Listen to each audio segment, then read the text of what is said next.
एक बेटे इसमें क्वेश्चन बन सकता है कि उत्तल दर्पण के उपयोग बताइए। ध्यान देंगे, बहुत महत्वपूर्ण क्वेश्चन है। उत्तल दर्पण का उपयोग कहाँ किया जाता है?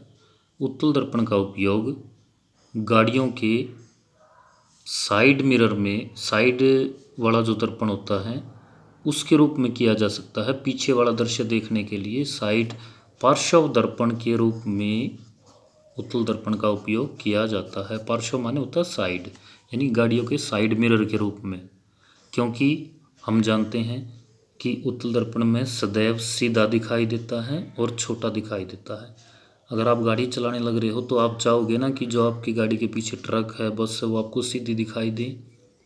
तो उत्तल दर्पण का उपयोग पार्श्व दर्पण के रूप में किया जाता है ताकि जो पीछे का दृश्य है वो सारा सीधा दिखाई दे और छोटा दिखाई दे। छोटा दिखाई देने का क्या लाभ है कि ज़्यादा से ज़्यादा पीछे का जो एरिया है, जो क्षेत्र है, वो ज़्यादा से ज़्यादा क्षेत्र देख सको। मोस्ट इम्पोर्टेंट क्वेश्चन है, इनकी विशेषताओं से ये क्वेश्चन बनता है।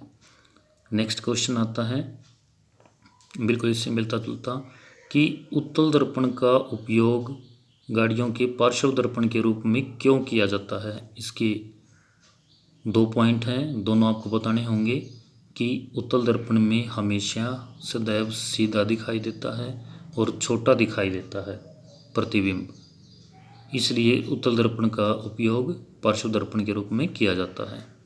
क्वेश्चन एक ये आता है कि अवतल दर्पण के उपयोग बताइए। जैसा कि आप जानते हो, इसकी विशेषताओं से उत्तल दर्पण में बड़ा दिखाई दे सकता है और सीधा भी दिखाई दे सकता है। तो उत्तल दर्पण का उपयोग ENT, ईयर नोज थ्रोट, कान, नाक और गले के डॉक्टर, ENT स्पेशलिस्ट जो डॉक्टर होते हैं वो इसका उपयोग करते हैं अवतल दर्पण का, क्योंकि इसमें प्रतिबिंब बड़ा दिखाई दे सकता है। आप देख पा रहे हैं यहाँ कि तीनों दर्पणों में, समतल दर्पण, उत्तल दर्पण और अवतल दर्पण, केवल अवतल दर्पण में प्रतिबिंब बड़ा दिखाई दे सकता है। कब बड़ा दिखाई देगा? अवतल दर्पण में जब बिंब दर्पण के नज़दीक होगा तो प्रतिबिंब सीधा और बड़ा दिखाई देता है, इसलिए अवतल दर्पण का उपयोग ENT डॉक्टर्स के द्वारा किया जाता है।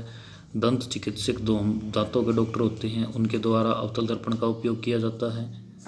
और अवतल दर्पण का उपयोग इस आकार का अवतल दर्पण होता है। इससे आप याद रखेंगे कि अवतल दर्पण का उपयोग गाड़ियों के जो अग्रदीप होते हैं, हाई वो हेडलाइट्स होते हैं, उनमें अवतल दर्पण का उपयोग किया जाता है। और देखिए, अवतल दर्पण पे जो किरणें गिरती हैं वो इकट्ठी हो जाती हैं। जो प्रकाश की किरणें अवतल दर्पण पे आती हैं वो इकट्ठी हो जाती हैं, इसलिए अवतल दर्पण का उपयोग सोलर कुकर और सौर भट्टियों में अवतल दर्पण का उपयोग किया जाता है। एक अवतल दर्पण में प्रतिबिंब बड़ा दिखाई देता है, इसलिए अवतल दर्पण का उपयोग सेविंग दर्पणों के रूप में भी हम कर सकते हैं।